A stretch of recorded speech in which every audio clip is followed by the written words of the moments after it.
Bismillahirrahmanirrahim. Assalamualaikum warahmatullahi wabarakatuh. Innal hamdalillah nahmaduhu wa nasta'inuhu wa nastaghfiruh wa na'udzu billah min syururi anfusina wa min sayyiati a'malina. Man yahdihillah fala mudilla lahu wa man yudlil fala hadiya lahu. Asyhadu an la ilaha illallah wahdahu la syarika lah wa asyhadu anna Muhammadan abduhu wa rasuluh sallallahu alaihi wa ala alihi wa ashabihi wa man tabi'ahum bi ihsanin ila yaumiddin. Yaqulullahu azza wa jal fi kitabihil karim, ya ayyuhalladzina amanu ittaqullaha haqqa tuqatih wa la tamutunna illa wa antum muslimun. Wa yaqulu subhanahu, ya ayyuhalladzina amanu ittaqullaha wa qulu qawlan sadida yuslih lakum a'malakum wa yaghfir lakum dhunubakum wa man yuti'illaha wa rasulahu faqad faza fawzan 'azima. Fa inna asdaqal hadithi kitabullah wa khairal huda huda nabiyyina Muhammadin sallallahu alaihi wasallam wa syarrul umuri muhdatsatuha fa inna kulla muhdatsatin bid'ah wa kulla bid'atin dhalalah wa kulla dhalalatin finnar. Ikhwati fillah rahimani wa rahimakumullah.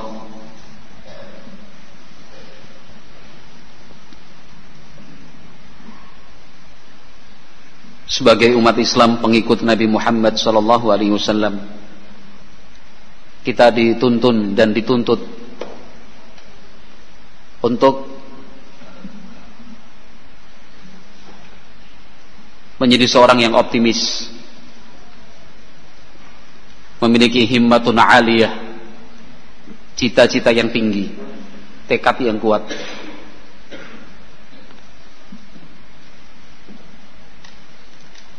Kita diizinkan dan diperbolehkan untuk mempunyai cita-cita yang besar. Dan Rasulullah sallallahu alaihi wasallam mengajarkan hal itu untuk kita.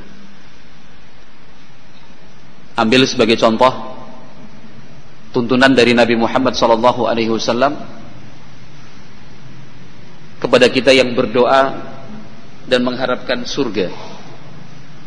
Apa yang dituntunkan oleh Nabi Muhammad sallallahu alaihi wasallam? Beliau membimbing kita untuk mintalah al-firdaus. Karena surga itu kan bertingkat-tingkat. Nah, dari yang paling tinggi, kemudian setingkat di bawahnya dan seterusnya. Tempat yang paling tinggi itulah yang disebut dengan Jannatul Firdaus, tempatnya para nabi, as-siddiqin wa syuhada was salihin. Nah, ketika kita berdoa kepada Allah, Allahumma inna nas'alukal jannah wa na'udzubika minan nar, ya Allah, sesungguhnya kami meminta surga kepadamu dan memohon perlindungan kepadamu ya Allah dari siksa api neraka. Maka surga yang kita inginkan dan kita harapkan adalah surga yang paling tinggi. Nah, mintalah itu kepada Allah Subhanahu wa taala. Wasallallaha al-firdausal a'la. Mintalah kepada Allah surga firdaus, surga yang paling tinggi. Nah, jadi itu tuntunan dari Nabi Muhammad sallallahu alaihi wasallam. Nah, arahan-arahan dari beliau sallallahu alaihi wasallam untuk menjadi yang terbaik, yang terbagus, nah, yang paling mulia dalam tinjauan dan kacamata syar'i tentunya. Menjadi yang paling mulia di sisi Allah, yang paling baik di sisi Allah, langkah dan caranya pun sesuai syar'i, itu yang dituntunkan oleh Nabi sallallahu alaihi wasallam. Nabi jelaskan untuk kita, khairukum man ta'allamal Qur'ana wa 'allamah. Sebaik-baik kalian adalah orang yang mempelajari Al-Qur'an dan yang mengajarkannya. Khairukum li ahlihi wa ana khairukum li ahli. Sebaik-baik kalian adalah yang paling baik sikapnya kepada keluarga, dan saya, kata Nabi sallallahu alaihi wasallam, adalah yang terbaik di antara kalian dalam bersikap kepada keluarga. Nah, khairun nas, sebaik-baik orang adalah qarni, generasiku, tsummal ladzina yalunahum, tsummal ladzina yalunahum. Ketika Nabi SAW ditanya, ayul Islam khair, ayul Islam afdal, amalan apakah yang terbaik di dalam Islam, beliau jawab satu persatu berurutan. Nah, Allah Subhanahu wa taala di dalam Al-Qur'an juga membimbing serta mengarahkan kita untuk hal yang seperti ini. Fastabiqul khairat, berlomba-lombalah untuk mendapatkan dan mencari kebaikan. Wasari'u ila maghfirati min rabbikum wa jannatin 'arduha ka'ardhis samai wal ard, bergegaslah kalian ya, untuk mendapatkan surga dan maghfirah Allah yang luasnya seluas langit dan bumi. Wa fi dzalika falyatanafasil mutanafisun, untuk mendapatkan hal itu semua hendaknya orang-orang berlomba-lomba. Nah, untuk mendapatkannya. Jadi kita memang dipacu al-musabaqatu ilal khair, berlomba-lomba dalam kebaikan, dan tentunya menjadi yang terbaik. Indaman, indanas, atau indallah. Al-jawabu indallahi bila syak. Nah, terbaik menurut siapa? Terbaik di sisi siapa? Terbaik di sisi Allah Subhanahu wa taala, bukan terbaik di sisi manusia, tapi dia rendah dan hina di sisi Allah Subhanahu wa taala. Nah, ikhwati fillah rahimani wa rahimakumullah, termasuk pada 10 hari yang terakhir bulan Ramadan seperti ini adalah hari-hari kita memperbanyak ibadah. Nah, selain puasa, qiyamul lail, membaca Al-Quran, tentu yang tidak kalah penting adalah doa. Nah, tidak kalah penting adalah doa. Doa adalah senjata bagi tiap mukmin. Doa adalah benteng. Nah, yang menjadi sebab kita terjaga dari sekian banyak keburukan. Doa yang kita panjatkan itu akan meninggikan derajat di sisi Allah Subhanahu wa taala. Doa yang kita tujukan kepada Allah Azza wa Jalla akan membuat kita dicintai Allah Jalla wa ala. Doa yang kita panjatkan adalah bukti tadzallul kita di hadapan Allah. Bagaimana kita merendah, menghamba di hadapan Allah Subhanahu wa taala. Ibadah yang tidak ditinggalkan oleh para nabi dan para rasul sekalipun. Ibadah yang terus dianjurkan, dan kita dituntut untuk selalu melaksanakannya dalam keseharian.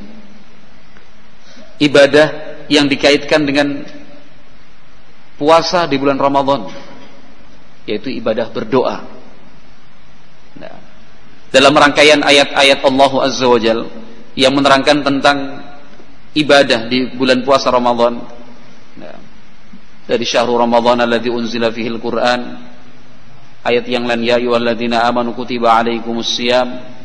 Nah, dalam rangkaian ayat ini pada yang bagian terakhirnya Allah Subhanahu wa taala berfirman, wa idza sa'alaka ibadi anni fa inni qarib ujibu da'watad da'i idza da'ani falyastajibu li wa liyu'minu bi la'allahum yarshudun.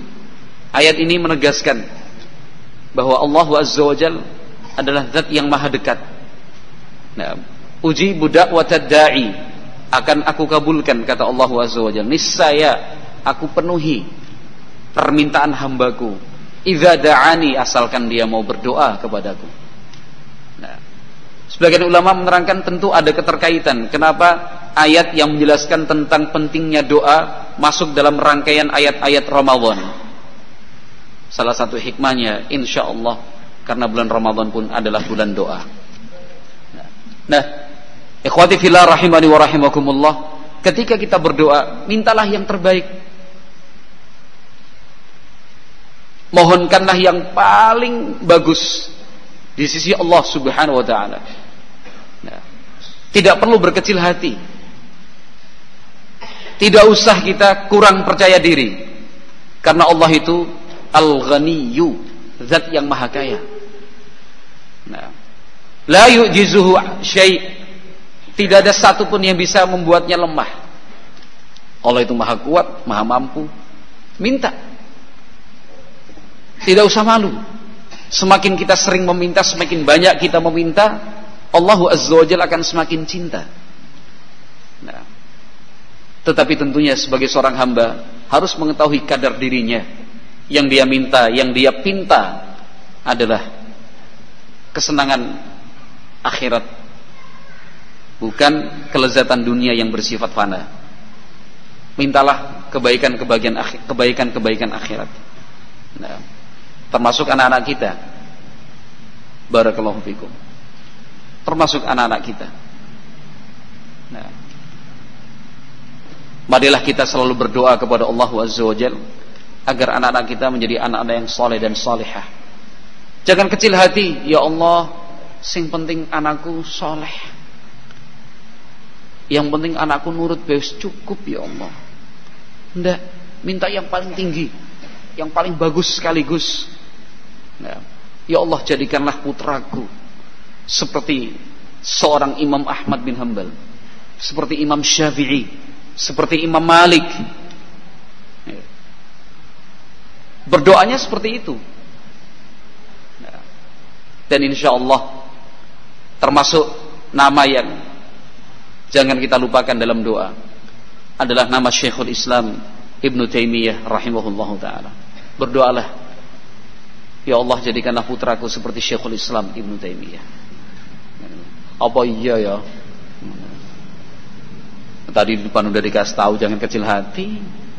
Sudah dikasih mukadimah, kata pengantar. Dalam Islam itu kita dituntut untuk meminta yang terbaik kok. Apa iya ya? Orang ngebayangna lho putra anakku dari Syekhul Islam Ibnu Taimiyah ya kepriben jalan kan. Apa orang ngisi-ngisini waris gitu. Bapaknya kayak gini masa anaknya Syekhul Islam. Nah, Allah Maha Kaya. Allah Subhanahu wa taala Maha Kaya. Allah itu Maha mengabulkan doa. Kenapa tidak? Seperti Syekhul Islam Ibnu Taimiyah rahimahullahu taala. Kenapa? Dalam kondisi dan situasi keumatan seperti sekarang ini, baik secara skala nasional maupun skala dunia, nah, mengingatkan kita dengan kondisi keumatan di zaman Syekhul Islam Ibnu Taimiyah rahimahullahu taala. Ada banyak kemiripan kondisi sekarang ini dengan kondisi di zaman Syekhul Islam Ibnu Taimiyah rahimahullahu taala. Nah, kalau misalkan di zaman dulu pada abad yang ke-7 sampai 8 Hijriyah bangkitlah Syekhul Islam Ibnu Taimiyah dengan taufik dan hidayah dari Allah Azza wa Jalla, nah, untuk membangun kembali dari reruntuhan kejayaan Islam.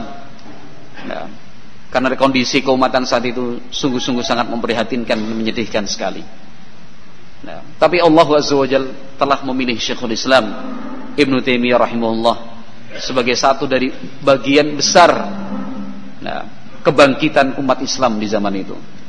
Maka kita berharap, nah, di tengah keterpurukan umat ada dari anak-anak kita yang bisa membangun kembali kejayaan umat seperti yang telah dilakukan Syekhul Islam Ibnu Taimiyah rahimahullahu taala. Nah, di zaman Syekhul Islam Ibnu Taimiyah rahimahullahu taala, nah, kondisi sosial kemasyarakatan, politik dan pemerintahan, internal umat Islam dan eksternalnya, nah, itu sangat-sangat menyedihkan sekali. Nah,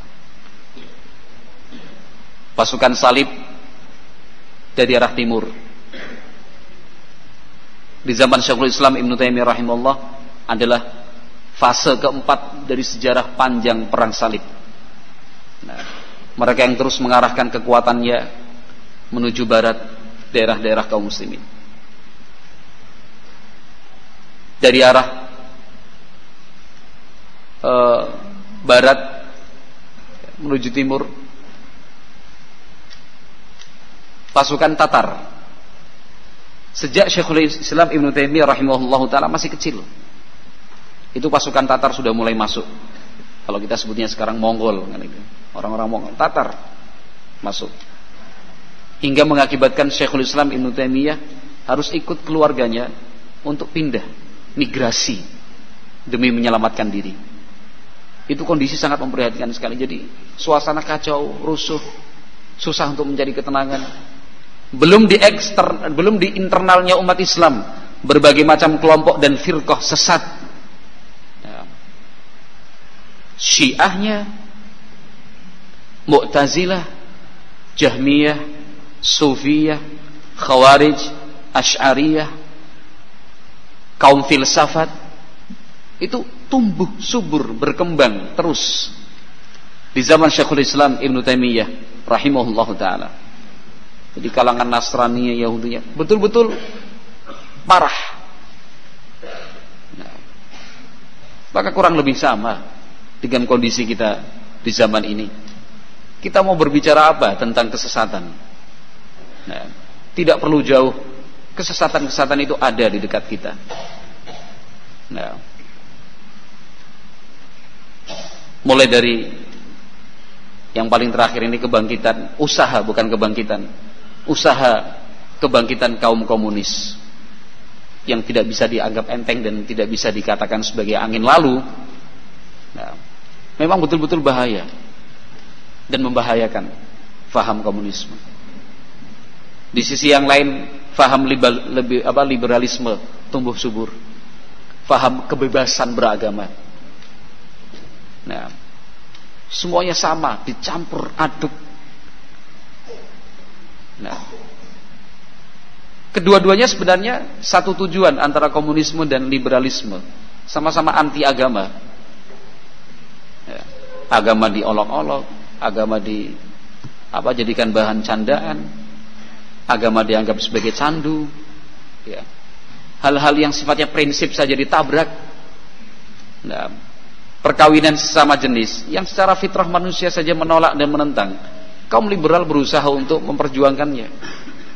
Nah, yang sekarang kemudian sempat tren beritanya turun, tapi bukankah beberapa bulan yang lalu sempat naik dan mencuat LGBT, lesbian, gay, biseksual dan transgender. Nah, itu kan sifatnya prinsip bagi umat Islam, nggak bisa, nggak boleh. Tapi ternyata diperjuangkan oleh kaum liberal yang basic mereka keluarga dan pendidikannya justru dari bagian umat Islam. Tapi karena sudah disesatkan oleh Allah Azza wa Jalla, seperti itulah jadinya la haula wala quwata illa billah. Nah, belum program kristenisasinya. Nah, jangan dikira program kristenisasi itu mandek berhenti. Program itu terus jalan. Nah, kita saja yang terbuai, kita saja yang terus lengah. Umat Islam masih banyak, umat Islam mayoritas, umat Islam ini. Kristenisasi itu jalan.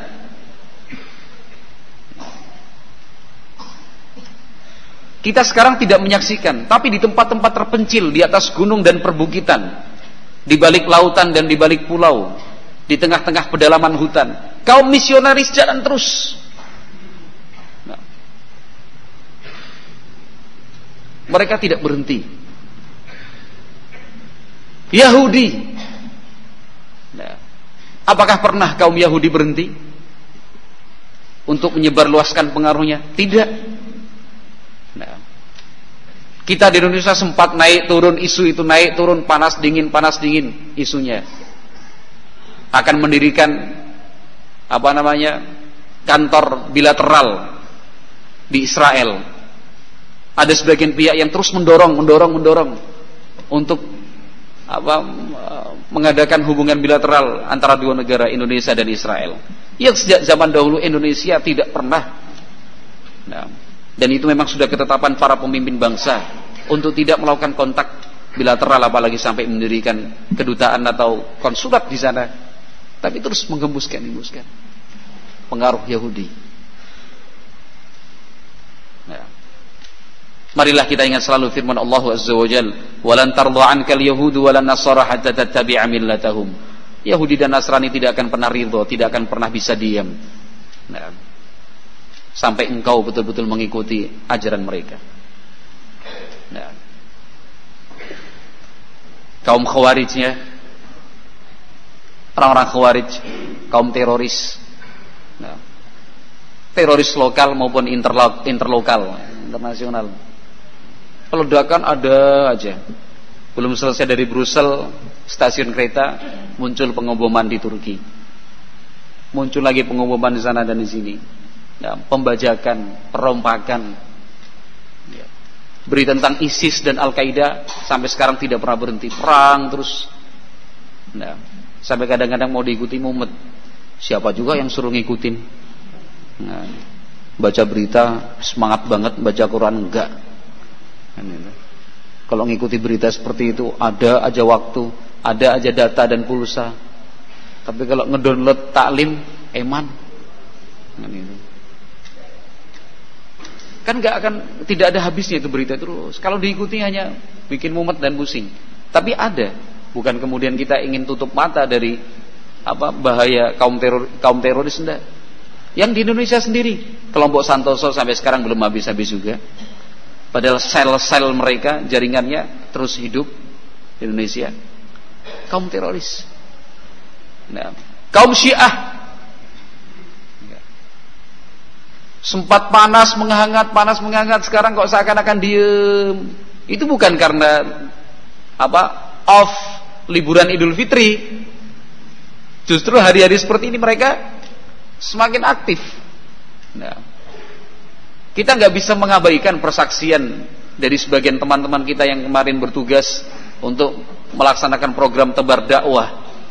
Nah, ternyata sebelum kita menyampaikan majalah tersebut, dari pihak pemerintah di sebagian tempat, di salah satu tempat menyatakan kita baru dapat buku putih Syiah. Orang Syiah sudah buat buku putih. Nah, untuk menjelaskan Syiah itu nggak seperti itu, Syiah itu tidak demikian, Syiah itu begini loh. Sama dengan umat Islam yang lain. Bedanya kalau Syiah itu nerima agama Islam hanya mengkhususkan dari jalur Ahlul Bait. Kalau keumuman Islam yang lainnya dari Ahlul Bait diterima, dari sahabat-sahabat bukan Ahlul Bait juga diterima. Itu aja bedanya. Yang lain sama, sholat sama, Al-Qurannya sama, haji sama. Kan itu. Mana ada orang Syiah melakukan kerusuhan? Buku putih katanya. Ya, pemutarbalikan fakta. Pendustaan dan kedustaan. Taqiyah dalam prinsip mereka namanya. Nah, padahal bedanya jelas sekali antara langit dan bumi, timur dan barat, antara Syiah dan umat Islam. Sampai sebagian ulama mengatakan Syiah itu sudah bukan bagian agama Islam lagi, agama tersendiri. Kenapa? Beda banget. Syiah, nah, Khawarijnya, Sufi, kan gak ada habisnya Sufi. Nah, apalagi Ramadan seperti ini, ziarah wali. Dikemas sebagai program wisata, ditambahi embel-embel wisata religi. Bahkan di banyak tempat oknum-oknum desa hanya dengan tujuan komersial, nah, itu menghidupkan makam-makam keramat katanya, makam waliullah. Kan itu. Biar apa? Menarik wisatawan. Oknum-oknum desa, nah, menggunakan kesyirikan sebagai cara untuk dapat uang, duit. Nah, dibuat aja di sini makam waliullah siapa? Kita buat cerita-cerita yang aneh ajaib. Dulu Al-Mukarram punya karomah ini. Buat spanduk, silahkan datang. Nanti kalau di situ kita bisa nyiapkan penginapan. Nanti ada yang buka warung, ada yang ngurus parkir, ya kan? Duit semua tuh. Nah, cari duit dari kesyirikan. Nah, jadi bukan wali songo lagi, wali songo ngatus. Saking banyaknya kok. Coba jenengan jalan naik kendaraan dari sini jalur selatan, kan plang kecil-kecil makam waliullah, makam. Betul nggak? Betul mas? Oh, dadakan itu. Iya, wali dadakan semua itu. Kenapa? Karena untuk mendatangkan invest. Nah, itu tadi cara berpikirnya. La haula wala quwata illa billah. Nah, belum lagi yang kaum harakahnya, ikhwan musliminnya, jamaah tablignya, LDII-nya, MTA-nya. Wah, banyak sekali. Nah, kita kalau sholat di masjid, katakan masjid umum ya, fasilitas umum katakan di tepi jalan raya, kita sholat bareng itu, coba perhatikan kanan kiri muka belakang, Kalau misalkan yang sholat bareng waktu itu 40 atau 20 orang, itu mungkin ada 20 jenis pemikiran tuh, beda-beda tuh. Kan gitu. Pas ngumpul bareng, Bapak dari mana kok? Singgoten gitu. Dari mana sih? LDI. Misalnya pakai sorban gulung-gulung panjang, tablik jelas gitu. Orang mungkin salafi sorbanan sampai ngelewer-ngelewer gitu.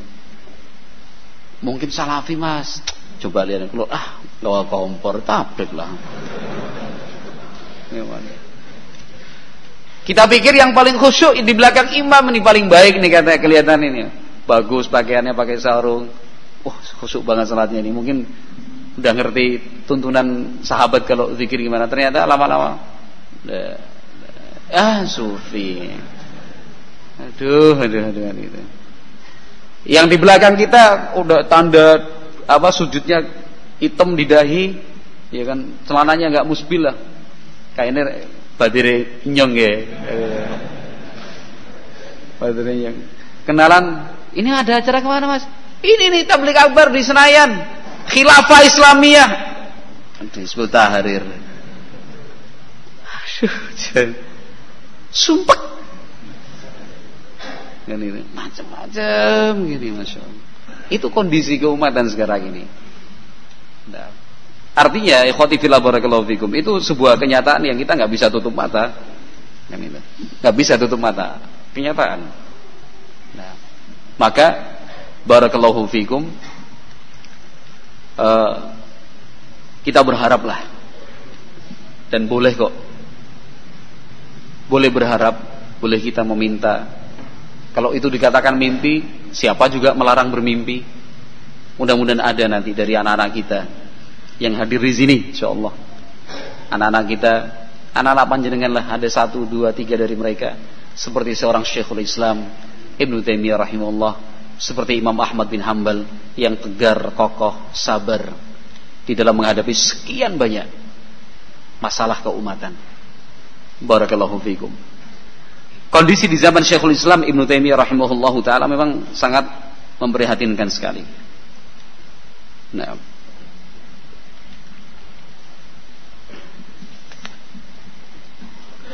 perhatian beliau begitu besar. Sebagai salah satu contoh, karya beliau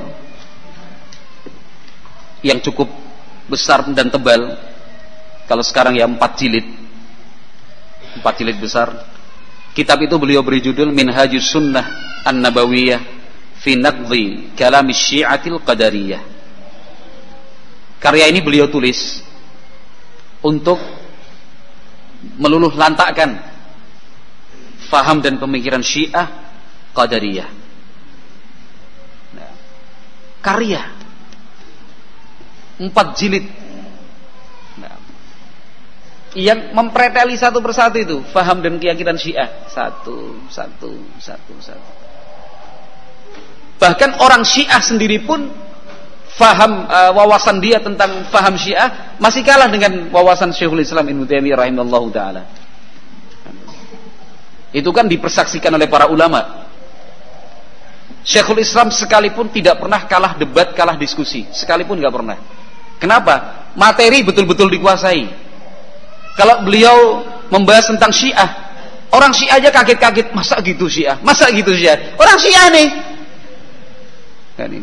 Kalau zaman sekarang kan enggak. Ketika ada seorang ustadz, seorang dai menjelaskan Syiah itu sesat karena faktor ini, apa iya Syiah kayak gitu? Dia memang bukan Syiah, tapi enggak percaya Syiah seperti itu. Namun kondisi Syekhul Islam Ibnu Taimiyah berbeda 180 derajat. Kalau Syekhul Islam Ibnu Taimiyah menjelaskan tentang kesesatan Syiah, orang Syiahnya yang kaget-kaget. Masa Syiah kayak gitu? Nah, kenapa? Wawasan beliau luas. Nah, sehingga mudah untuk menjelaskan ini salah, ini sesat karena begini, ini begini. Tokohnya bilang gini, tokoh kalian mengatakan begini. Dalam kitab kalian seperti ini, halaman sekian, begini katanya. Dalil kalian kan begini, mestinya begini. Gedek-gedek orang Syiah. Nah, orang Sufi juga seperti itu. Ketika beliau mendebat orang Sufi geleng-geleng aja, kan itu. Masa kayak gitu? Iya, pembesar kalian yang bilang kayak gitu. Iya. Kitab 4 jilid Minhajus Sunnatin Nabawiyah fi naqdi kalam Syi'atil Qadariyah. Nah, kalau kita kaitkan dengan pembukaan tadi, ayolah kita berharap optimis gitu, punya cita-cita yang besar terkait dengan masa depan anak-anak kita. Nah, kalau misalkan kita punya anak-anak, barakallahu fikum, anak-anak salafiyin di total yang jumlahnya sudah ribuan bahkan belasan ribu ini, jangan dianggap kecil jumlah salafiyin. Nah, kalau misalkan mau didata dan disensus dari Aceh sampai Papua, tingkat kelahiran di kalangan salafiyin itu hitungannya bukan sebulan sekali udah. Berani nawar berapa? Seminggu sekali berani nawar? Dari Aceh sampai Papua loh, Mas. Bukan di Banyumas dan Cilacapan kompak komping apak ini, bukan. Tapi dari ujung dari Aceh sampai ke Papua. Berani nawar berapa? Titik-titik sekali. Isilah titik-titik berikut ini dengan baik dan benar. Titik-titik sekali. A, sebulan sekali. B, 2 minggu sekali. C, seminggu sekali. D, 5 hari sekali. E, 3 hari sekali. F, sehari sekali. Milih yang mana, Mas? Kira-kira bela. Dari Aceh saya Papua. Kalau saya berani sehari sekali. Saya berani sehari sekali. Ada yang nggak berani? Sehari sekali. Kalau misalkan ini pendekatannya mudah banget. Setahun berapa hari?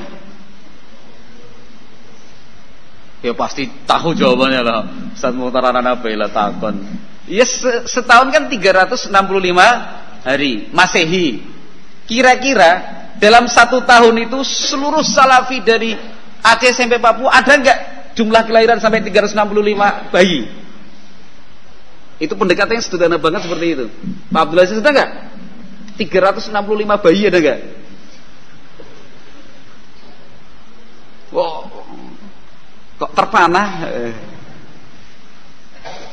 Saya cuma ingin pendekatannya sederhana banget, tapi saya yakin kalau cuma 365 anak dalam 1 tahun di kalangan salafin, anak lah, masa orang anak lah jangan kebangetan banget lah. Apa maning sing bojone loro, bojone telu siji ya. Kan gitu ya. Gitu Pak.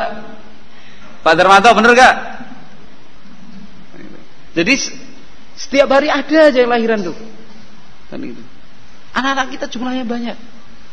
Jadi kalau misalkan 365 itu paling mudahnya setahun 365. Kalau sudah 10 tahun berapa itu? Ya kali 10 kan ya. 365 kali 10 3.650. 3.600. Banyaklah anak-anak salafi itu. Sampai pondok di mana-mana kewalahan. Saking kewalahannya ada yang dikeluarkan. Saking banyaknya santri, nggak bisa ngayain, nggak bisa ngurusin, udah kamu pulang aja ke orang tuamu.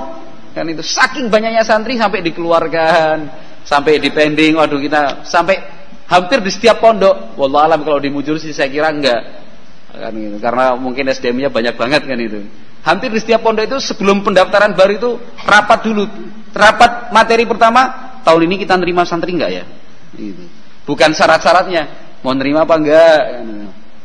Enggak usah, kita udah penuh nih. Tapi kalau enggak nanti gimana? Kan itu saking banyaknya.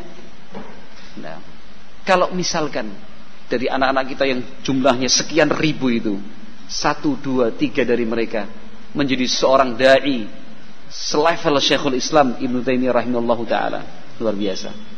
Kan itu.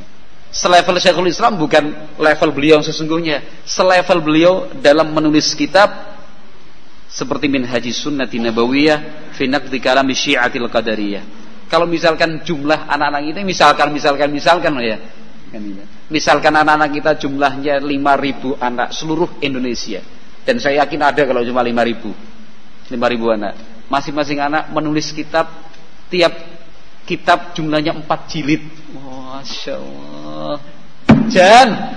Masya Allah, luar biasa. Anak-anak kita punya kemampuan menulis buku 4 jilid, 5 jilid, tiap-tiap anak nulis 1 buku, 2 buku, 3 buku, masing-masing menyumbangkan untuk perjuangan Islam. Yang ini membantah Sufi, yang sana membantah Syiah. Ini memberikan semangat untuk beribadah, sana mengingatkan tentang tauhid.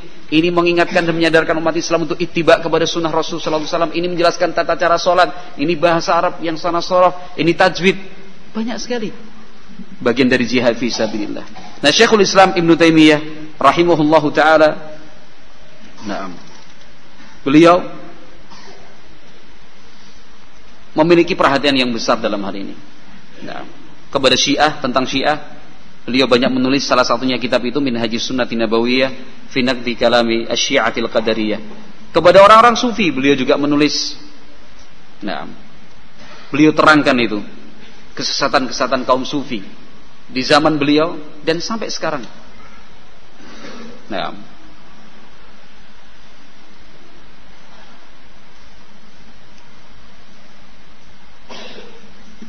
Yang tentunya itu berakibat karena siapapun yang menyampaikan al-haq kemudian membela al-haq, membantah kebatilan, pasti musuh-musuhnya banyak. Siapapun yang ingin menelusuri jejak kehidupan seperti yang telah ditempuh oleh para nabi dan para rasul alaihi wassalatu wassalam, pasti akan mengalami seperti yang dialami oleh para nabi dan para rasul alaihi wassalatu wassalam, dibenci, dimusuhi. Nah, setiap kelompok-kelompok yang diterangkan Syekhul Islam Ibnu Taimiyah kesesatannya, mereka teriak-teriak. Teriak-teriak, diam, jangan ngomong. Tapi diskusi selalu kalah, hujahnya selalu dipatahkan. Yang mereka lakukan akhirnya apa? Menghasut penguasa.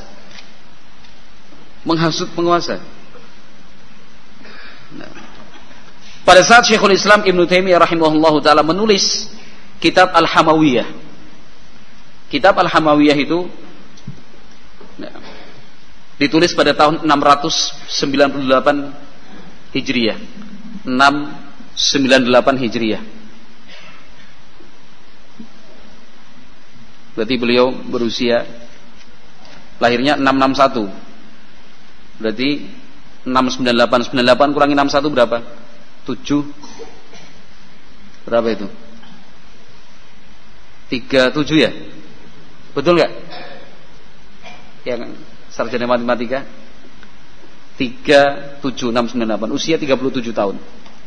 Pada saat beliau, pada tahun tersebut 698 Hijriah, Syekhul Islam Ibnu Taimiyah rahimahullahu taala menulis bukan kitab sebenarnya, itu jawaban. Tapi karena banyaknya jawaban, lantas jadilah sebuah buku yang terkenal dalam dunia thalabul ilmi dengan kitab Al-Hamawiyah. Itu adalah itu adalah jawaban dari pertanyaan yang diajukan para penduduk Hama kepada Syekhul Islam Ibnu Taimiyah rahimahullahu taala, yang menjelaskan tentang akidah ahli sunnati wal jamaah, terkhusus tentang sifat-sifat Allah subhanahu wa ta'ala. Terkhusus sifat-sifat Allah subhanahu wa ta'ala. Nah, di dalam kitab Al-Hamawiyah, Syekhul Islam Ibnu Taimiyah rahimahullahu ta'ala menjelaskan tentang kesesatan ahli filsafat, para pengikut faham-faham Hinduisme. Syekhul Islam Ibnu Taimiyah rahimahullahu ta'ala menerangkan tentang kesesatan faham-faham Yunani, kaum Majusi musyrikin, kesesatan kaum Yahudi Nasrani dan yang semisal mereka. Itu dalam kitab Al-Hamawiyah. Betul-betul dihabisi oleh Syekhul Islam Ibnu Taimiyah rahimahullahu taala. Sampai kemudian orang-orang yang merasa dirugikan dengan tulisan Syekhul Islam Ibnu Taimiyah rahimahullah, lalu menyebarluaskan, menghembuskan isu-isu yang tidak benar tentang Syekhul Islam Ibnu Taimiyah rahimahullahu taala. Tapi ternyata tidak pengaruh. Sampai kemudian yang mereka lakukan adalah menghasut seorang qadhi bernama Jalaluddin Al-Hanafi, yang memang waktu itu Al-Qadhi ini juga berpemahaman Asy'ari Maturidi. Sang qadhi kemudian mengirim surat untuk memanggil Syekhul Islam Ibnu Taimiyah rahimahullahu taala. Nah, Syekhul Islam dipanggil melalui surat untuk menghadiri majelis qadha dan yang lainnya. Tetapi Syekhul Islam Ibnu Taimiyah rahimahullahu taala membalas isi surat itu dengan innal aqaida amruha laysat ilaik wa innas sultana innama wallaka litahkuma bainan nas wa inna inkaral munkarati laisa mimma yakhtassu bihil qadhi wahdah. Nah, Syekhul Islam Ibnu Taimiyah rahimahullahu taala menolak. Apa karena beliau tidak taat dan tidak patuh kepada penguasa? Bukan. Karena beliau memiliki alasan, kata Syekhul Islam, sungguh akidah itu bukan urusanmu. Sultan itu raja, khalifah, mengangkatmu sebagai qadhi untuk menunaikan tugas menghukumi, mengadili. Kalau misalkan di antara masyarakat dan warga ada pertikaian dan permasalahan, itu tugasmu. Tapi kalau urusan mengingkari kemungkaran terkait dengan akidah, itu mohon maaf, itu bukan tugas Anda. Dan itu kan alasan sebuah jawaban yang beralasan. Rahimahullahu taala. Nah, ini Syekhul Islam Ibnu Taimiyah rahimahullahu taala. Nah, sampai kemudian akhirnya pada hari Jumat, di suatu hari, qadhi tersebut Jalaluddin Al-Hanafi dan beberapa ulama di kalangan mereka mengajak diskusi Syekhul Islam Ibnu Taimiyah rahimahullahu taala. Diskusi itu dilakukan di hadapan sekian banyak orang, disaksikan orang banyak, di hadapan publik kalau bahasa kita. Dalam diskusi tersebut ajabahum Syekhul Islam Ibnu Taimiyah rahimahullahu syaja'atan wa basalah wa lam yastati' ahadun an yanala minhu fi hadhihi al-marrah. Syekhul Islam Ibnu Taimiyah rahimahullahu taala menjawab setiap pertanyaan yang diajukan, tegas dengan kekuatan dalil, disokong hujah yang kuat, mudah difahami, sehingga tidak ada satupun dari mereka yang hadir bisa mengalahkan Syekhul Islam Ibnu Taimiyah rahimahullahu taala. Ini luar biasa. Syekhul Islam Ibnu Taimiyah pada tahun 705 Hijriah, pada bulan Rajab, ada sebagian kelompok sesat yang disebut dengan Al-Ma'adiyah. Mereka merasa terusik dan terganggu dengan tulisan Syekhul Islam Ibnu Taimiyah rahimahullah yang kemudian kita kenal dengan akidah Al-Wasitiyah. Ada orang-orang yang datang dari negeri Wasit, daerah Irak, menemui Syekhul Islam Ibnu Taimiyah, meminta beliau untuk menulis tentang akidah Ahlussunnati wal Jamaah secara ringkas, guna dijelaskan kepada penduduk Wasit. Beliau tulis antara asar dan maghrib atau maghrib sampai isya, cepat sekali. Yang kemudian dipelajari oleh kita akidah Wasitiyah.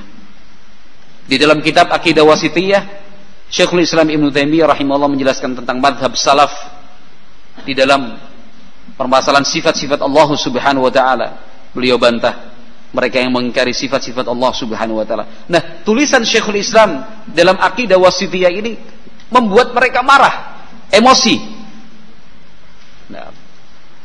Sampai mereka laporkan kepada khalifah, sultan. Nanti ke depan kita istilahkan dengan sultan, karena memang seperti itu di zaman Syekhul Islam, pemimpin yang tertinggi disebut dengan sultan, berkedudukan di Mesir. Syekhul Islam di Syam, di negeri Syam. Di zaman beliau, kedudukan tertinggi itu di Mesir dipegang oleh seorang sultan. Mereka lapor kepada sultan. Setelah dilaporkan kepada sultan, sultan pun memerintahkan gubernur Syam untuk menyelesaikan masalah tersebut. Syekhul Islam Ibnu Taimiyah rahimahullahu taala diundang. Di dalam majelis, orang-orang yang melaporkan tadi juga diundang, didudukkan bersama. Gubernur Syam atau naib sultan mengadakan majelis munadharah.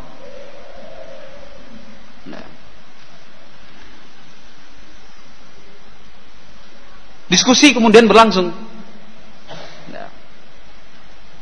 Syekhul Islam Ibnu Taimiyah rahimahullahu taala ditanya. Yang bertanya langsung Gubernur Syam, akidahmu apa? Mulailah Syekhul Islam menjelaskan. Tetapi setiap kali Syekhul Islam Ibnu Taimiyah rahimahullahu taala menjelaskan dan berbicara, orang-orang tadi, para pengingkar sifat-sifat Allah Azza wa Jalla, selalu memutus pembicaraan Syekhul Islam karena mereka takut Syekhul Islam itu orangnya fasih. Nah, mempunyai kemampuan untuk memahamkan dan menjelaskan kepada orang lain. Nah, terus begitu mau bicara, sebentar diputus, takut mereka. Mereka yakin seandainya Syekhul Islam Ibnu Taimiyah rahimahullahu taala diberi kesempatan bicara dari A sampai Z, tentunya penguasa, sultan, gubernur dan menterinya pasti akan tertarik dan mendukung Syekhul Islam Ibnu Taimiyah rahimahullahu taala. Sampai kemudian Syekhul Islam Ibnu Taimiyah rahimahullahu taala menyatakan kepada gubernur Syam, "Lau anna Yahudiyan talaba minas sultanil insafa lawajaba alaihi an yunsifahu wa ana qad a'fu an haqqi wa qad la a'fu bal qad atlubul insafa minhu wa an yahdhura haula'i alladhina yakdzibuna alayya liyuhakimu ala iftirahim." Terus begitu. Artinya Syekhul Islam Ibnu Taimiyah rahimahullah taala meminta kebijakan dari gubernur Syam. Nah, untuk betul-betul barakallahu fikum bersikap adil, insaf dan yang lainnya. Dan di akhir majlis tetap Syekhul Islam Ibnu Taimiyah rahimahullahu taala yang ditolong oleh Allah Subhanahu wa taala. Itu bukan perkara yang mudah. Nah, kalau kita gambarkan sekarang ini misalkan bupati atau gubernur ya, meminta kita untuk melakukan audiensi dari ahlu sunnah, yang di sana ahlul bid'ah, insyaallah. Ilmu kita yang nggak cukup, mentalnya juga keder, takut, ntar pulang dibunuh, kan gitu. Segan sama penguasa. Syekhul Islam di depan penguasa, karena memang diberi kesempatan. Jawab, terangkan, jelaskan. Itu Syekhul Islam Ibnu Taimiyah rahimahullahu taala. Pada tahun yang sama, kelompok Ahmadiyah namanya, bukan Ahmadiyah yang Lahore itu, bukan. Kelompok Ahmadiyah ada lagi di zaman Syekhul Islam Ibnu Taimiyah. Kelompok sesat lah. Kalau mau diterangkan satu persatu, saya kira waktunya nggak cukup. Ini secara gambaran umum aja. Pada tahun yang sama, kelompok Ahmadiyah kembali melaporkan tentang Syekhul Islam Ibnu Taimiyah rahimahullahu taala kepada gubernur Syam, naib sultan maksudnya.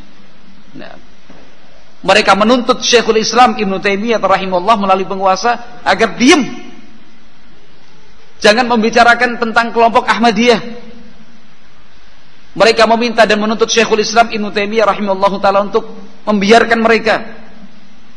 Nah, kelompok Ahmadiyah ini afiliasinya ke kelompok Sufi, kelompok tasawuf.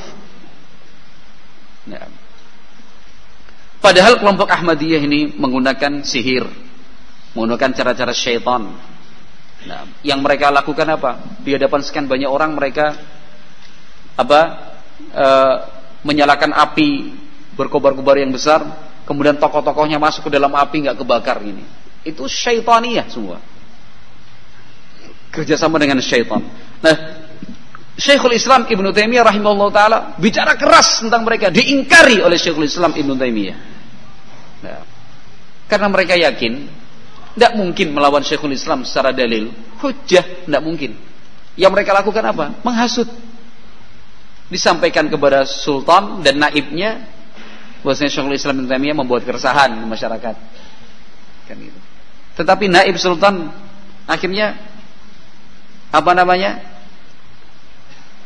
meminta mereka untuk duduk bareng dibersaksikan. Sudahlah, daripada ribut, coba seperti yang dilakukan sebelum-sebelumnya kan ya. Kalau ada laporan, sudah datangkan Syekhul Islam Ibnu Taimiyah, kalian juga datang, ayo diskusi. Saya yang jadi hakim. Kan itu. Terkait kelompok Ahmadiyah yang Sufi ini, langkah yang sama juga dilakukan oleh naib sultan. Di majlis di hadapan naib sultan, kata Syekhul Islam Ibnu Taimiyah rahimahullahu taala dengan tegas, tidak mengenal rasa takut, inna hadhihi ahwalun syaitaniyah batilah wa aktsaru ahwalikum min babil hiyali wal buhtan wa man arada minkum an yadkhula an-nar falyadkhul awwalan ila al-hammam wa yaghsil jasadahu ghuslan jayidan thumma yudlikuhu bil khal wal ishnaq thumma yadkhulu ba'da dhalika ila an-nar in kana sadiqan walau furida anna ahadan min ahli bid'ah dakhala an-nar ba'da an yagtasila fa inna dzalika la yadullu ala salahi wala ala karamati bal hiya halat min ahwali ad-dajjajilah al-mukhalifin lisyariah. Ini di hadapan penguasa. Nah, disaksikan penguasa. Syekhul Islam Ibnu Taimiyah rahimallahu taala dihadapkan dengan orang-orang sufi yang punya kemampuan kebal api, kebal senjata tajam, macam-macam itu. Ya. Para pengguna sihir dan penghamba syaitan. Kata Syekhul Islam Ibnu Taimiyah di majelis itu, sungguh yang kalian lakukan ini semuanya dari syaitan, batil. Wow, zaman sekarang ada yang berani seperti itu? Tapi saya nggak meminta jenengan untuk melakukan hal yang sama loh ya. Nanti tiba-tiba saya pulang, ada rusuh, kenapa? Ada ikhwan di kampungnya ngomong kayak gitu. Syaitan semua ini. Aduh, coba. Gitu. Jenengan bukan seperti Syekhul Islam Ibnu Taimiyah. Nah, yang kalian lakukan itu cuma kepalsuan, bohong, tipu-tipu, kata Syekhul Islam Ibnu Taimiyah. Coba sekarang, saya tantang kalian untuk masuk ke dalam api. Tapi sebelum masuk ke dalam api, mandi dulu. Masuk hammam. Hammam itu semacam kolam renang. Masuk, mandi sebersih-bersihnya. Setelah itu seluruh badannya diluluri dengan semacam cuka dan cairan yang lainnya. Baru silakan masuk ke api kalau berani. Nah, kenapa Syekhul Islam Ibnu Taimiyah mengatakan seperti itu? Karena Syekhul Islam paham. Nah, waktu itu ada semacam minyak yang dibuat. Minyak itu anti api. Selain sihir, mereka juga berbekal minyak itu, minyak khusus, saya lupa terbuat dari apa, dalam referensi yang lain disebutkan. Jadi sebelum orang-orang itu masuk ke dalam api, dikasih minyak dulu itu, minyak. Jadi badannya kayak seluruh badannya itu dilapisi minyak tersebut yang anti api itu.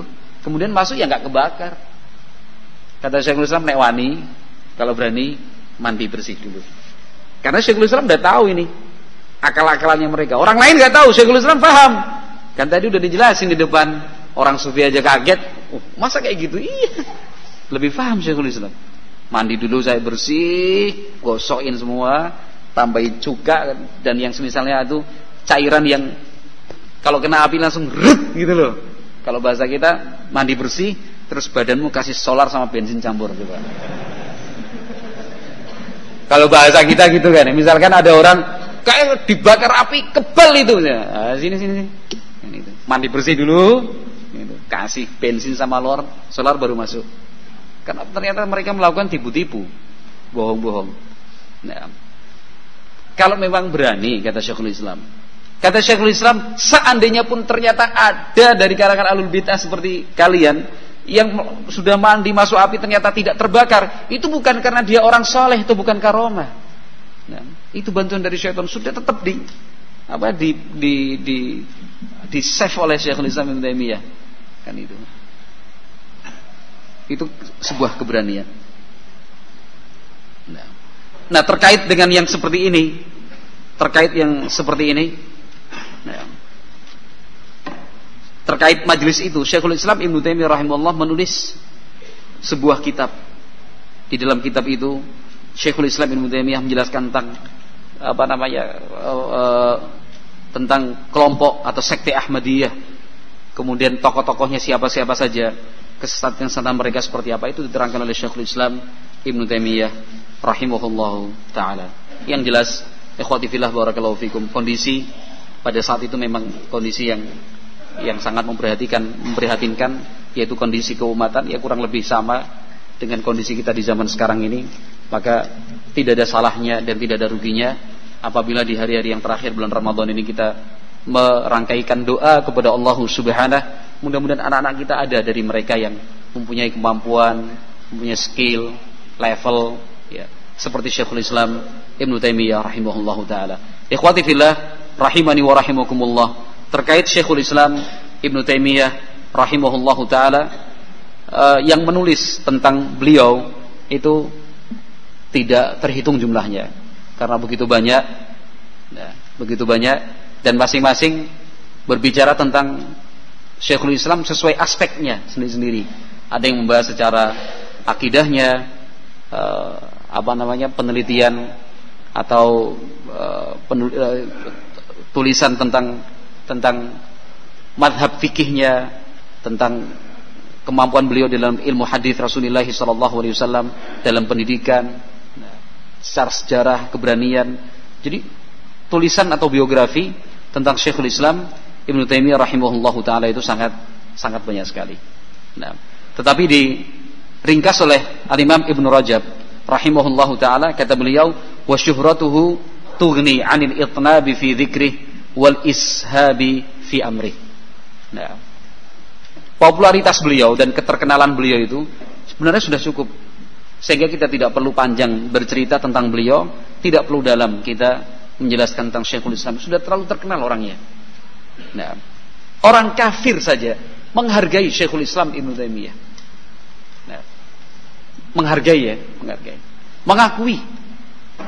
mengakui kehebatan Syekhul Islam Ibnu Taimiyah rahimahullahu taala. Orang kafir. Secara khusus kalau kita sebut orang-orang Eropa di zaman itu, mereka yang mengerti sejarah dan bersikap adil pasti merasa berhutang budi kepada Syekhul Islam Ibnu Taimiyah rahimahullahu taala. Orang-orang Eropa.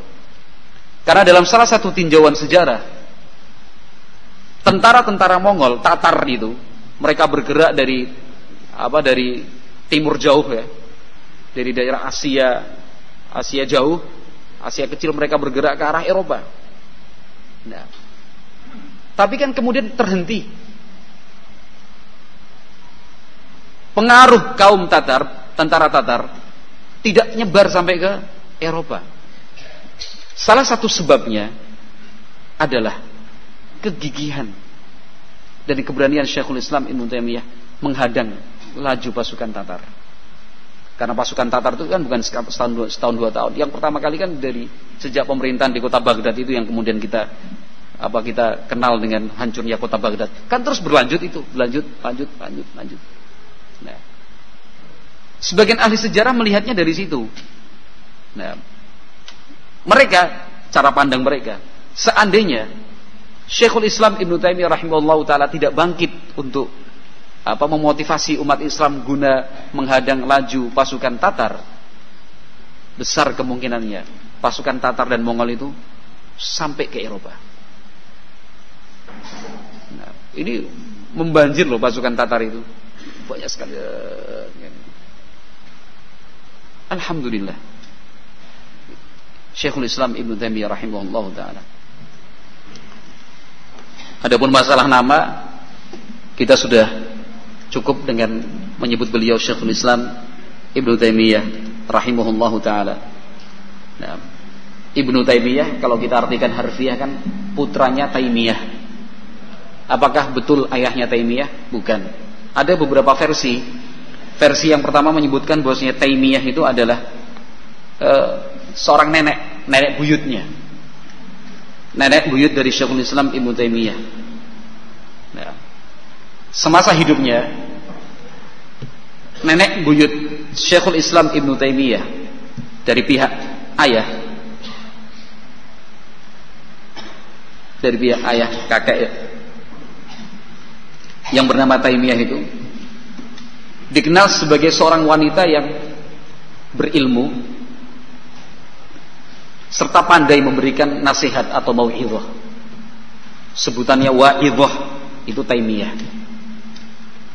Nah, kemudian Syekhul Islam dinisbatkan kepada nenek buyutnya itu. Gambarannya begini. Dalam satu keluarga kan ada yang menonjol, mungkin dari keluarga itu ada tokoh yang naik, kan itu, sehingga cucunya, cicitnya, kan itu, dinisbatkan kepada siapa? Kakek buyutnya ini, misalkan Kanjeng Raden Tumenggung Suryodilogo, misalkan. Dalam dalam keluarga itu yang terkenal ya KRT Suryodilogo itu, Kanjeng Raden Tumenggung Suryodilogo. Sak kampung ngerti, rumahnya Raden Temenggung sana, rumahnya yang sana, rumahnya yang sana. Terus turun temurun, anaknya, cucunya, cicitnya, kan udah pindah rumah. Orang kenalan, masnya apa namanya, rumahnya mana sana, bapaknya fulan. Oh berarti cicitnya Raden Temenggung Suryodinoko. Iya, cicitnya Temenggung. Jadi nggak dinisbatkan ke bapaknya. Bapaknya kurang terkenal, kakeknya kurang terkenal. Yang terkenal adalah kakek buyutnya. Akhirnya dinisbatkanlah kepada kakek buyutnya. Bisa dipahami maksud saya ini? Kan gitu. Nah, Ibnu Taimiyah itu dinisbatkan kepada nenek buyutnya. Kenapa? Dalam keluarga Syekhul Islam Ibnu Taimiyah yang sangat terkenal dan paling dikenal adalah nenek buyutnya itu Taimiyah, namanya Ibnu Taimiyah. Nah, itu versi yang pertama. Kalau versi yang kedua, nah, disebutkan bahwa kakeknya itu melakukan ibadah haji,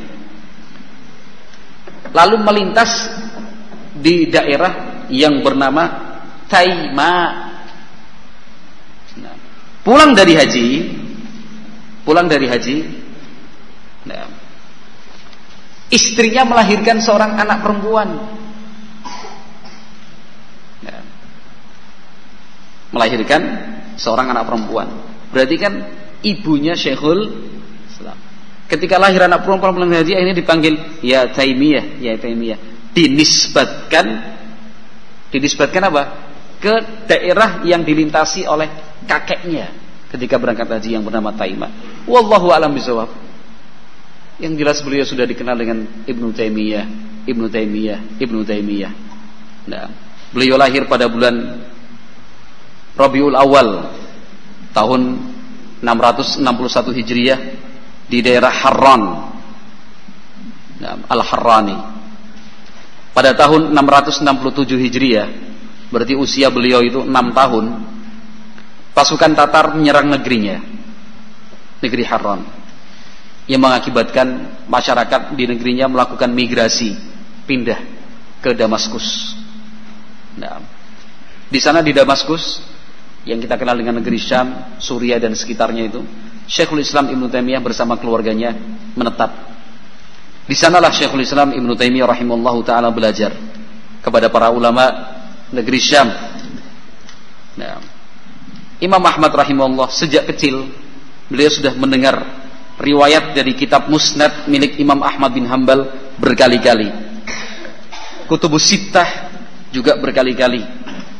Nah, Mu'jam Tabrani Al-Kabir juga seperti itu, beliau di negeri Syam belajar membaca, menulis, menghitung, hafal Quran, belajar fikih, belajar ilmu Arabiyah, difahami betul. Nah, kemudian beliau mendalami kitab Sibawai yang berjudul Al-Kitab juga. Beliau belajar ilmu tafsir di sana. Nah, dan itu semua sudah dilewati Syekhul Islam Ibnu Taimiyah rahimahullahu taala. Waktu itu beliau masih berusia belasan tahun, 17-18 tahun. Allah Subhanahu wa taala memberikan untuk beliau kekuatan di dalam menghafal dan di dalam mengingat. Rahimahullahu taala. Dan semangatnya kepada ilmu luar biasa. Maka bercerita tentang seperti ini ya kita malu-malu juga. Nah, malu-malu juga artinya kita pengen meniru para ulama tapi belum bisa. Tapi minimalnya kan kita sudah pernah mengenal, oh kehidupan para ulama itu demikian, seperti itu. Disebutkan bahwa suatu hari, ini mohon maaf saya sendiri nggak bisa ngelakoni, mudah-mudahan jenengan bisa lah. Ini saya cuma cerita doang nih. Kalau menjalani saya nggak bisa, jujur aja. Jangan terlalu berprasangka baik sama saya. Jadi ayahnya itu janjiin anak-anaknya besok plesir kalau bahasa kita, besok main-main, melakukan perjalanan senang-senang, wisata lah kalau bahasa kita sekarang. Dari pagi dijanjikan sampai sore. Pas mau berangkat Syekhul Islam membatalkan. Enggak, saya enggak berangkat, Pak. Kalau bahasa kita, Abi saya enggak berangkat. Kenapa? Enggak, saya enggak berangkat aja. Saya di rumah aja. Akhirnya Syekhul Islam Ibnu Taimiyah tetap di rumah. Saudara-saudaranya berangkat, sore malam pulang. Bapaknya tanya, kamu dapat apa nggak ikut itu? Kata Syekhul Islam, sejak bapak pergi, kurang lebih seperti itu artinya, sampai pulang, saya sudah menghafal kitab Ar-Raudhah. Kitab Raudhah itu ya 100 halaman adalah. 100 halaman, berapa ratus halaman terkait tentang usul fikih. Nah, kitab Ar-Raudhah. Bapaknya, masa? Coba dihafalkan dari awal sampai akhir, nggak ada yang salah, nggak ada yang kurang. Makanya saya bilang saya nggak bisa ngelakoni. Kalau saya diajak plesir oke. Nggak diajak aja saya minta. Kapan plesir lagi? Kan gitu. Kalau jenengan kan bisa seperti itu. Saya nggak bisa. Jangan tiru saya yang seperti ini. Ustaz Mokhtar Bayora bisa kok loh. Yang jelek jangan ditiru. Apa jelek Ustaz? Nah, ya kalau sampai menghabiskan waktu sampai kemudian meraih, bolos dan segala macam, iyalah. Kalau pas liburan sama keluarga ya monggo aja. Nah, itu Syekhul Islam Ibnu Taimiyah rahimahullahu taala. Jadi masih muda saja. Masih muda. Itu ilmunya sudah sangat luas sekali. Nah, Ibnu Abdul Hadi salah seorang muridnya mengatakan, "Qalla kitabun min fununil ilmi illa waqafa alaih, ka'anna Allah qad khassahu bi sur'atil hifdzi wa ibta'in nisyan." Lam yakun yaqifu ala syai'in aw yastami'u li syai'in ghaliban illa wa yabqa ala khatirih imma bi lafdhihi aw ma'nah wa kana al-ilmu ka'annahu qad ikhtalata bi lahmihi wa damihi wa sa'irih. Nah, kata salah seorang muridnya, hampir tiap disiplin ilmu ada buku beliau baca. Seakan-akan Allah Subhanahu wa taala memberi kelebihan untuknya, cepat menghafal tapi susah untuk lupa. Kan ini. Bener nggak saya menerjemahkan ini? Cepat menghafal tapi susah lupa. Jadi kalau kita cepat hafal cepat lupa kan ya? Atau susah hafal? Nah. Makanya anak-anaknya didoain, anak-anaknya. Doa orang tua itu luar biasa, doa orang tua itu. Doa orang tua luar biasa. Sampai dalam satu riwayat kan disebutkan apa namanya, thalathun mustajabat atau kama qala Nabi alaihi salatu wasallam. Ada 3 bentuk doa yang mustajab. Salah satunya apa? Doaul walidi li waladi. Doa orang tua untuk anaknya. Nah, tolonglah didoakan anak-anaknya. Jangan pelit. Mau ngamuk terserahlah. Sebisa mungkin tiap hari mendoakan kebaikan buat anaknya. Sebisa mungkin. Kemarin udah doain belum? Sudah? Belum? Oh, belum punya anak Ustaz? Oh iya. Tiap hari harus didoain anaknya.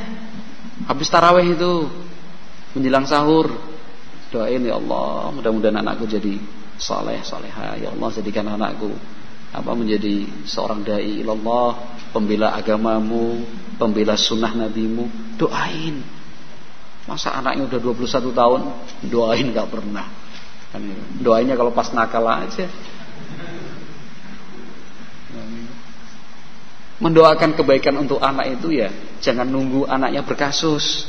Saya udah doa Ustaz, sudah habis doa saya. Ada yang bahasakan seperti itu. Habis doa saya Ustaz, doakan kebaikan, doa anak saya biar tobat, doa biar anak saya biar soleh baik. Udah melas-melas gitu lah, saya sambil agak terkekeh gitu. Jenengan doanya mulai kapan Pak? Dari anak bapak kecil atau pas anaknya sudah berkasus? Ya sejak berkasus lah ya itu telat jenengan itu. Jadi harus ganti rugi. Kan gitu. Kalau misalkan putranya dengan sekarang 19 tahun nakal dan berkasusnya menurut panjenengan kan itu ya, katakan dinilai nakal dari umur 17 tahun, jadi doanya kan baru 2 tahun kan itu ya. Selama 17 tahun nggak doa? Enggak Ustaz. Nah iya, berarti 17 tahun lagi doa. Kasarannya seperti itu. Jangan nunggu berkasus, jangan nunggu nyebelin. Mumpung anak kita masih baik-baik, soleh-soleh, mungin-mungin, lucu-lucu, doain ya Allah nih. Pegang kepalanya, cium pipinya. Barakallahu fik lu, barakallahu fik le. Sudahkah seperti itu sehari-hari panjenengan? Gak usah dijawab. diamalna bae. Dijawab ora diamalna ya pada bae kan gitu ya. Orang tua minta istri juga seperti itu. Kadang kaku, kikuk, apa iya sih? Kalau nggak dimulai terus kapan? Mulai dari kecil, pegang kepalanya. Barakallahu fiik dulu. Akan terus barakallahu fiik. Yang solehah ya, yang solehah. Jangan pas nunggu anak nakal baru anak soleh. Kalau pas seperti itu baru anak soleh. Nah, memang benar caranya begitu. Kalau pas anak itu berbuat salah, anak itu nakal, anak itu nyebelin, ya kita manggilnya dengan kata-kata yang positif. Anak soleh, ya Allah anak soleh. Sini nak. Kan gitu ya. Kalau yang perempuan ya Allah solehah. Nih. Kan itu. Bukan dasar nakal, orang ngerti diatur ya, bukan. Tapi panggilan-panggilan positif. Tapi mohonlah sejak kecil didoakan. Luar biasa. Kekuatan doa, pengaruh dan efeknya dahsyat sekali. Nah, sampai disebutkan dalam Muqaddimah Fathul Bari oleh Al-Hafidz Ibnu Hajar rahimahullah, diterangkan bahwasanya dulu Imam Bukhari itu buta, mengalami kebutaan. Jadi kecil itu Imam Bukhari mengalami kebutaan. Tapi ibu kandungnya doa terus, nggak putus, nggak habis. Bukan udah habis Ustaz doa saya, habis semangatnya kali. Kalau doanya kan nggak mungkin habis. Ibunya doa terus, doa, subhanallah, sembuh. Nggak pakai operasi, nggak pakai suntik, nggak pakai apa, sembuh. Keajaiban doa. Nah, ya monggolah koreksi introspeksi kita selama ini bagaimana. Mestinya setiap waktu, setiap saat kita mendoakan kebaikan buat anak-anak kita. Waktu safar, ketika bangun sahur, ya, ketika turun hujan, antara azan dan iqamah, sedang puasa. Karena orang yang berpuasa itu kan doanya juga mustajab. Ketika berbuka juga seperti itu, mustajab. Manfaatkan, jangan lupa. Nah, seandainya ini yang kita minta dalam doa itu saja sudah cukup membahagiakan. Rabbana hab lana min azwajina wa dzurriyyatina qurrata a'yun waj'alna lil muttaqina imama. Lagi Rabbana hab lana min azwajina wa dzurriyyatina qurrata a'yun waj'alna lil muttaqina imama. Seandainya kita tidak punya rumah mewah, tidak punya kendaraan yang memadai, enggak punya tanah, tidak punya sawah, tapi kita punya istri yang salehah, anak saleh dan putri yang salehah, dunia itu sudah seperti milik kita. Kan itu. Dunia itu seperti milik kita. Tapi apalah arti harta yang kita kumpulkan, kita kerja dari pagi sampai siang, sampai malam bahkan lembur, ya. Sampai kemudian kita perhatian kepada anak-anak kurang, setelah besar kita baru nyesel, ya Allah, aku ora dianggap bapak karo anakku. Kenapa? Karena anak juga enggak menganggap dia sebagai anak. Kan itu. Bukan bapakku itu. Loh, kenapa? Enggak pernah nyayang saya. Enggak pernah ngajak ngobrol saya. Kan ditinggal terus saja. Nanti kalau diingatkan Pak anaknya, "Lah aku ki nyambut gawe nggo anak." Sebagai tanda sayang sama anak. Anaknya cuma dengerin tok ini. Padahal anak ya memang perlu jajan, uang, tapi ada lagi yang diperlukan oleh mereka lebih, yaitu kasih sayang dan perhatian. Baik. Sampai di mana tadi? Cepat menghafal, susah lupa. Jadi untuk lupa tuh susah banget gitu. Itu Syekhul Islam Ibnu Taimiyah rahimahullahu taala.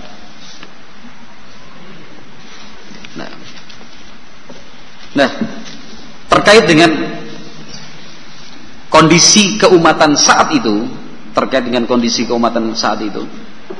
nah, kita juga sudah mendengar tadi secara ringkas, nah, tentang kondisinya, tetapi secara lebih secara lebih rinci lagi, di sana disebutkan bahwa kondisi keumatan kalau dilihat dari faktor eksternal itu ada 3 hal yang patut kita cermati. Yang pertama adalah ekspansi yang dilakukan oleh pasukan Tatar, orang-orang Mongol ke dunia Islam. Yang kedua adalah gerak laju pasukan salibis. Nah, juga menyerang kaum muslimin. Yang ketiga, pertikaian antara raja-raja kecil di dalam kekuasaan Islam. Karena waktu itu belum menyatu, masih ada raja daerah ini memisahkan diri daerah sana mereka sendiri. Perang sendiri antar sama kaum muslimin. Nah, Al-Imam Ibnul Athir rahimahullahu taala, seorang ahli sejarah, beliau menjelaskan rinci sekali. Kata beliau rahimahullah, laqad buliyal islamu wal muslimun fi hadhihi al-muddati bimasaib lam yubtala biha ahadun minal umam. Islam dan kaum muslimin pada zaman itu, pada abad ke-7 dan 8 Hijriah, nah, ditimpa musibah besar yang belum pernah terjadi sebelumnya. Dan musibah itu bukan hanya satu. Kata Ibnul Athir, bukan Kathir tapi Ibnul Athir. Nah, kata beliau, minha haula'i Tatar. Salah satunya adalah orang-orang Tatar. Nah, faminhum man aqbalu minasyarqi fa fa'alul af'al allati yasta'zimuha kullu man sami'a biha. Mereka datang dari arah timur dunia Islam. Mereka melakukan tindakan-tindakan yang tidak pernah terbayang oleh siapapun sebelumnya. Kenapa? Begitu keji dan bengisnya. Wa minha khurujul faranj la'anahumullah minal gharbi ila syam wa qasduhum diyara misr wa imtilakihim thaghraha. Yang kedua adalah pasukan salibis dari daratan Eropa menuju negeri Syam, karena pusat pemerintahan kaum muslimin waktu itu di negeri Syam. Wa minha anas sayfa bainahum maslul wal fitnatu qa'imah. Yang ketiga, kata Ibnul Athir rahimahullah, ahli sejarah Islam, jadi ada pertikaian sesama raja-raja umat Islam itu sendiri. Ini tiga hal yang mewarnai kondisi politik global, ya, dan sosial kemasyarakatan di zaman Syekhul Islam Ibnu Taimiyah rahimahullahu taala. Nah, tentang ekspansi yang dilakukan oleh pasukan Tatar, nah, itu terjadi pada abad yang ke-7 Hijriah, ketika kota Baghdad akhirnya jatuh, kurang lebih tahun 656 Hijriah. Berapa tahun sebelum Syekhul Islam lahir? Tadi kan lahirnya 661. Ini pasukan Tatar masuk pertama kali sampai kemudian Baghdad itu jatuh, itu tahun 656. Berarti berapa tahun sebelum lahir? 5 tahun ya? 5 tahun sebelum Syekhul Islam lahir. Nah, dan tentunya Syekhul Islam Ibnu Taimiyah rahimahullahu taala termasuk yang merasakan akibat dari ekspansi yang dilakukan oleh pasukan Tatar. Nah,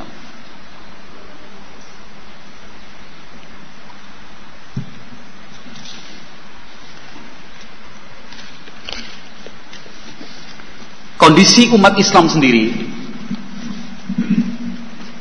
budaya, kebiasaan, adat istiadat, sampai menyentuh pada praktek ibadah dan keagamaan, itu sudah campur baur.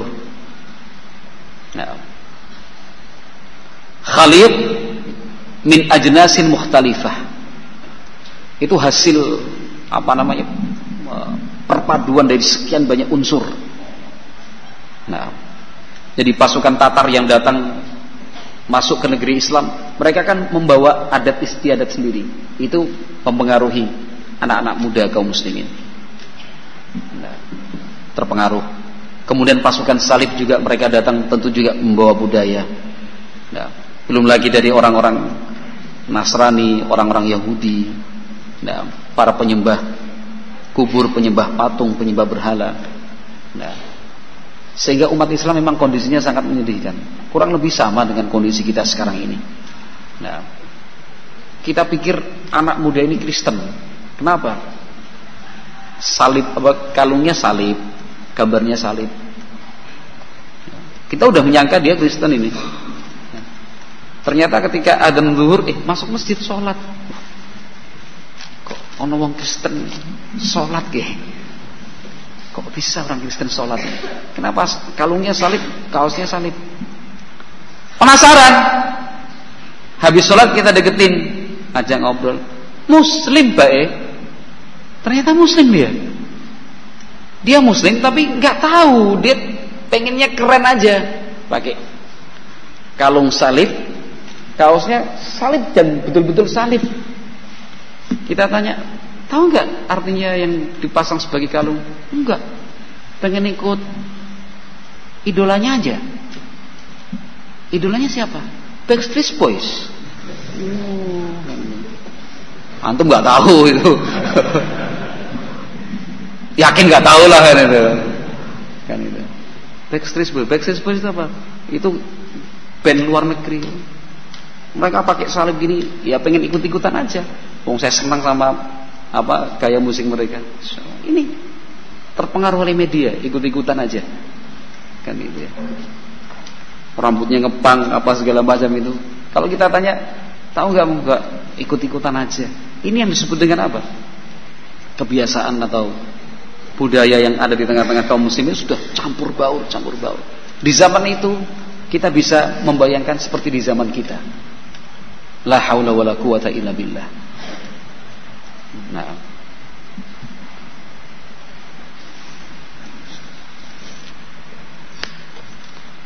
yang harus kita catat penting dari kisah perjalanan hidup Syekhul Islam Ibnu Taimiyah rahimahullahu taala adalah kesabaran beliau di dalam menyuarakan al-haq, menyampaikan kebenaran. Siapapun dari kita yang merasa berat atau menemukan kesulitan di dalam berdakwah, fahamilah bahwa itu belum seberapa jika dibandingkan dengan ujian yang pernah dialami oleh Syekhul Islam Ibnu Taimiyah rahimahullahu taala. Mungkin ada di antara kita yang mungkin ada di antara kita yang merasakan dibenci, dimusuhi, dikucilkan, dibully kalau zaman sekarang, ya kan?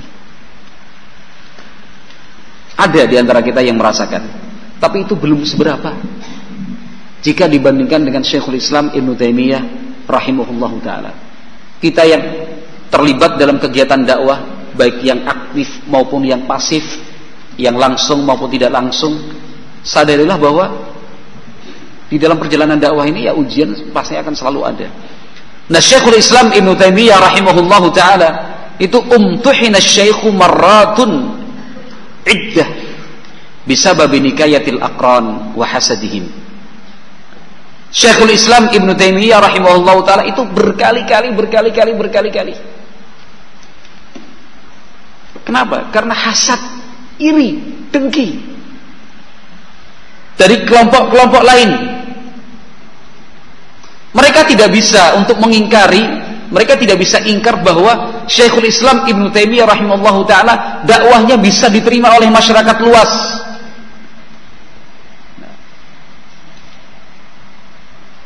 Bisa kita bayangkan kalau Syekhul Islam Ibnu Taimiyah itu dicintai sampai masyarakat awam pun cinta kepada Syekhul Islam Ibnu Taimiyah. Yang membenci Syekhul Islam hanya segelintir kecil dari kalangan ahlul bid'ah, yang kemudian memprovokasi massa, menghasut penguasa. Akhirnya Syekhul Islam dipenjara berkali-kali, bukan sekali dua kali, berkali-kali, sampai Syekhul Islam Ibnu Taimiyah itu meninggalnya di dalam penjara. Rahimahullah. Anda pernah ada yang dipenjara karena dakwah? Kalau kasus penipuan, pencurian mungkin adalah zaman dulu. Tapi kalau karena ngisi pengajian terus ditangkap, dimasukkan di sel, saya kira nggak ada. Jadi belum apa-apa kita dengan Syekhul Islam Ibnu Taimiyah rahimahullah. Nah, kelompok-kelompok yang lain tuh iri. Kalau kita kok sedikit, kalau Ibnu Taimiyah banyak yang hadir. Kalau zaman sekarang, barakallahu fikum, itu kurang lebih juga bisa kita rasakan dan kita raba. Nah, contoh misalkan LDII, bencinya kan bukan main kepada Salafi, iri. Salah satu sebabnya. Kenapa? Jamaahnya dikit-dikit merotoli. Pindah salafi. Itu kan membangkitkan kecemburuan seperti itu. Nah, dia buat fitnah sana, fitnah sini. Kan itu. NU-nya, MU-nya sama juga. Ya kan? Dan itu terucap, tertulis. Jamaah kita pindah. Dulu aktif di PKS pindah. Ini kalau dikumpulkan satu-satu ini yang latar belakangnya PKS paling enggak 10 adalah. Mulai dari yang pernah nyoblos sampai yang pernah jadi jurukamnya. Kayak gue apa ya? Bener gak ya? Kurang lebih lah. Ini kan di data mereka pindai pada nganti neng salafi, neng mujur al-mansuroh. Sampai akhirnya ada oknum-oknum yang gak senang, buat ulah sana, buat ulah sini sana. Gak senang, kenapa? Jamaahnya diambil bahasa mereka. Kan itu. Dicolong gitu. Loh ada kiainya bilang kayak gitu kok. Kita diem gitu. Wahabi itu nyolong. Gitu. Oh, itu bukan paksaan kok, nyolong gimana? Sudah apa? Sepenuh hati untuk meminiman hadis salaf. Akhirnya iri. Karena iri itu akhirnya sana sini. Nah, Syekhul Islam Ibnu Taimiyah seperti itu juga. Nah, Syekhul Islam itu dicintai masyarakat luas. Ketika kita membaca Syekhul Islam itu dipanggil penguasa, dipenjara berkali-kali sampai meninggal di dalam penjara, itu tidak menunjukkan masyarakat membenci beliau. Apakah bisa dipastikan setiap orang yang dipenjara lalu dibenci masyarakat? Bisa dipastikan? Tidak. Nah, banyak tokoh di penjara tapi dicintai dan disayang masyarakat. Nah, Syekhul Islam Ibnu Taimiyah itu dicintai masyarakat. Buktinya nanti setelah sholat zuhur. Kalau sekarang nanti mau sekarang buktinya. Kalau sekarang buktinya sholat zuhur selesai nih daurahnya nih. Habis zuhur pulang gitu. Kalau mau buktinya nanti setelah sholat zuhur. Biar gak pulang jenengan. Nemenin saya dulu di sini. Saya akan menyampaikan bukti bahwa Syekhul Islam Ibnu Taimiyah itu dicintai oleh kaum muslimin dan cintanya banget. Bukan 1, 2, 3. Jutaan orang mencintai Syekhul Islam Ibnu Taimiyah di zaman itu. Sementara yang membenci segelintir orang saja. Itu pun oknum-oknum yang tadi iri, dengki, merasa dirugikan. Karena seperti itu kondisi Syekhul Islam betul-betul dicintai. Nah, baik di kalangan masyarakat sampai di kalangan penguasa. Penguasa di zaman itu hormatnya bukan main kepada Syekhul Islam Ibnu Taimiyah. Betul-betul dihormati oleh para penguasa. Apalagi para panglima-panglima perang, komandan-komandan perang itu cintanya bukan main, hormat benar sama Syekhul Islam.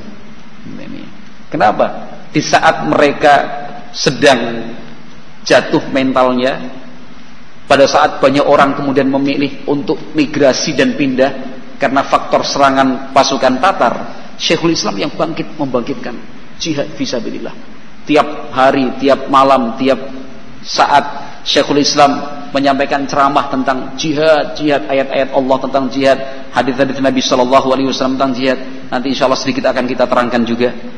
Nah, yang jelas saya hanya ingin menggambarkan bahwa Syekhul Islam itu adalah sosok yang dicintai masyarakat dan juga disegani serta dihormati oleh penguasa. Tapi karena ada upaya menghasut, nah, dihasut, tidak bisa menghasut yang di daerah Syam.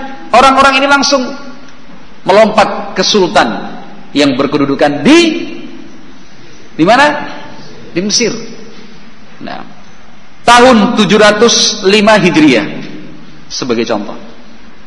Tahun 705 Hijriah Syekhul Islam Ibnu Taimiyah rahimahullahu taala dipanggil ke Mesir. Setelah melalui beberapa majelis di Damaskus, di Syam. Nah, dalam diskusi-diskusi itu disaksikan oleh penguasa negeri Syam, Syekhul Islam tidak pernah kalah dalam debat. Hujahnya selalu kuat. Nah, dipanggil ke Mesir oleh Sultan atas dasar laporan dari orang-orang yang hasad tadi. Nah, Sampai di sana mau diadakan diskusi, tapi Syekhul Islam Ibnu Taimiyah rahimahullahu taala menolak untuk diskusi. Kenapa? Karena beliau sudah mendapatkan informasi yang akurat bahwa lawan diskusinya dan pihak penguasa saat itu sejalan. Syekhul Islam Ibnu Taimiyah lebih memilih bersabar. Akibatnya beliau dipenjara sampai tahun 707 Hijriah. Berarti kurang lebih berapa lama? 2 tahun. Dipenjara selama 2 tahun. Nah. Kemudian akhirnya ada permohonan dari pihak Syam, negeri Syam, untuk Sultan mohon dan meminta agar Syekhul Islam dikeluarkan dari penjara. Nah, akhirnya beliau pun dikeluarkan dari penjara. Nah, setelah keluar dari penjara, beliau kemudian memilih untuk menetap di negeri Mesir. Kan beliau asalnya dari Syam ya. Paham gak lo ceritanya nih?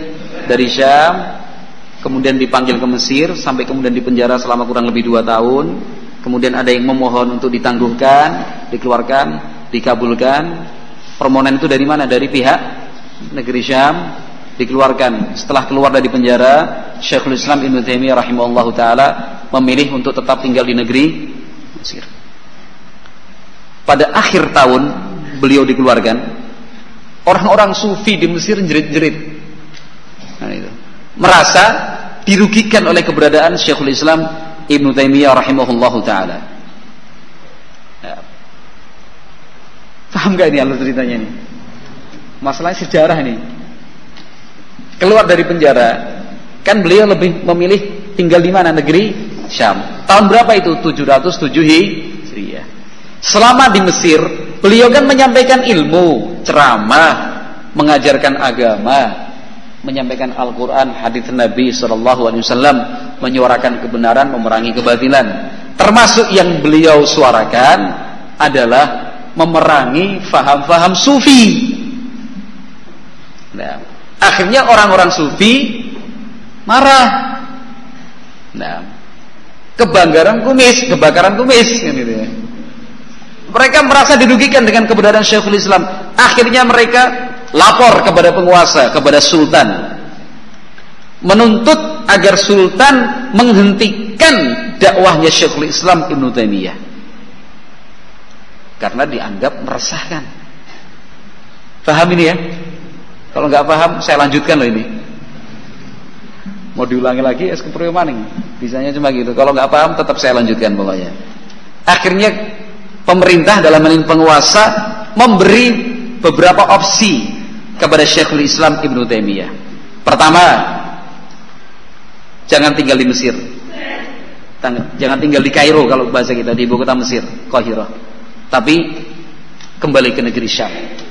Opsi kedua, tidak di Mesir, tidak ke Syam, tapi ke Iskandaria, Alexandria, kota pelabuhan. Ya masih masuk Mesir juga, tapi bukan di ibu kota. Itu opsi yang keberapa? Opsi yang kedua. Opsi yang ketiga, masuk penjara lagi. Milih mana? Jadi ternyata desakan dari tokoh-tokoh sufi ini cukup besar. Tapi ingat, masyarakat muslimin cinta kepada Syekhul Islam Ibnu Taimiyah rahimahullah. Tapi tokoh-tokohnya dia provokator-provokator ini. Akhirnya penguasa ya tidak kuasa juga menghadapi desakan dari tokoh-tokoh sufi ini.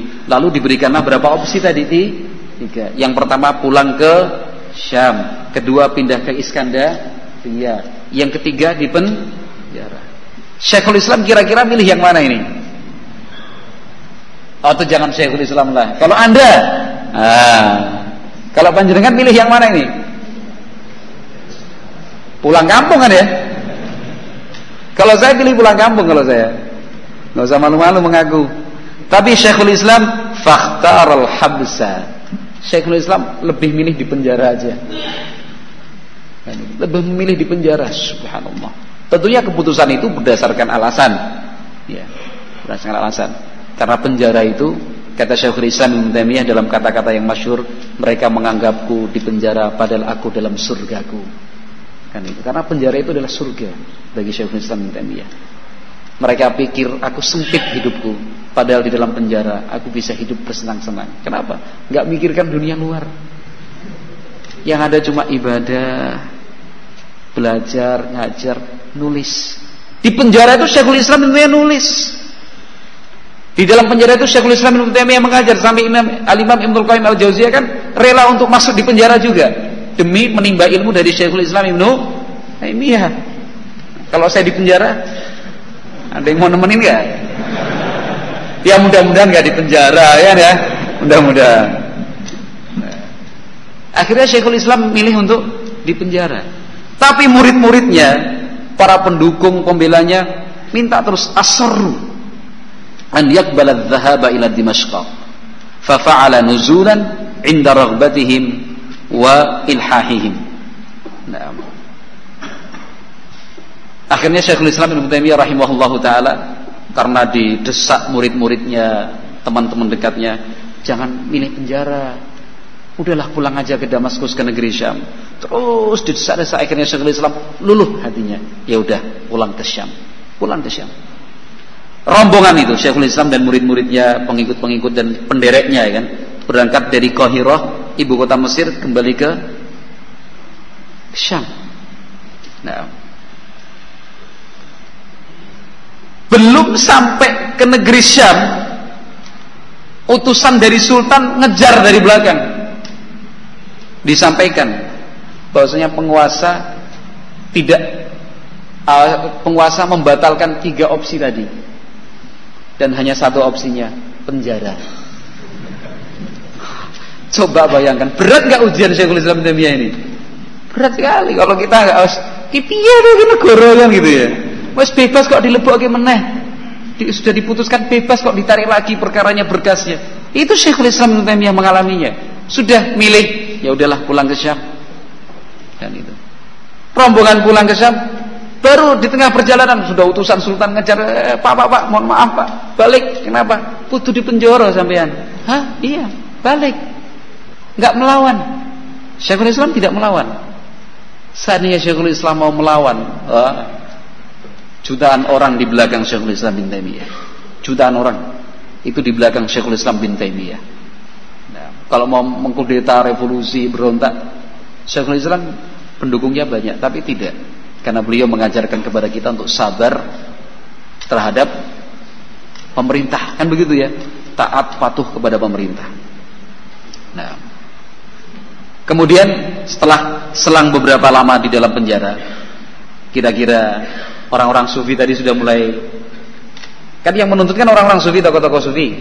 Setelah penguasa ngambil tindakan di penjara, akhirnya sudah kira-kira kondusif, tenang, Syekhul Islam bin Taimiyah dikeluarkan dari penjara.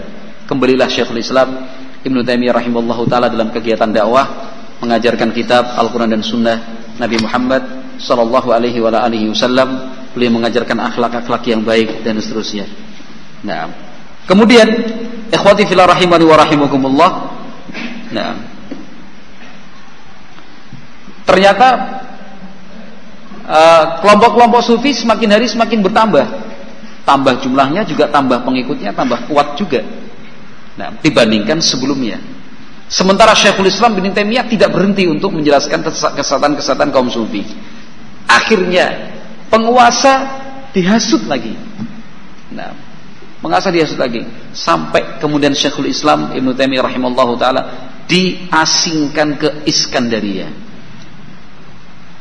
Nah, tidak di penjara, tapi diasingkan ke Iskandaria. Kata para ulama, pengasingan yang dialami oleh Syekhul Islam bin Taimiyah rahimahullah itu tahun 709 Hijriah. 709 Hijriah. Jadi kalau beliau tadi di penjara tahun berapa? Dari 705 sampai 707, ya kan? Akhir tahun 707, beliau di penjara selama beberapa bulan. Berarti masuk sampai 708 Hijriah. Baru beberapa bulan ngajar sudah diasingkan ke Iskandaria. Tapi para ulama mengatakan ada hikmah besar, karena dengan kedatangan Syekhul Islam bin Taimiyah di Iskandariyah, akhirnya penduduk Iskandariyah mereka tersadarkan untuk menuntut ilmu, belajar kepada Syekhul Islam Ibnu Taimiyah rahimahullahu taala. Mereka juga merasakan manfaat dari keberadaan Syekhul Islam Ibnu Taimiyah rahimahullahu taala. Baru 7 bulan di Iskandariyah. Wah, ceritanya memang luar biasa. Sambil lihat menit-menitnya nih, ntar lagi break kan itu. 7 bulan di Iskandariyah. Nah, Syekhul Islam diminta kembali ke Mesir oleh Sultan. Tapi waktu itu Sultan yang menjabat adalah Sultan yang mendukung Syekhul Islam bin Taimiyah. Sudah terjadi pergantian ini. Namanya Sultan Nasir Qalawun. Nah, kekuasaan dan pemerintahan ada di tangan Qalawun. Wastaqarratil umuru baina yadayhi faqad kana min munasiri Ibnu Taimiyah rahimahullah wa 'ada asy-syaikhu ila durusihi al-'amirah fil Qahirah.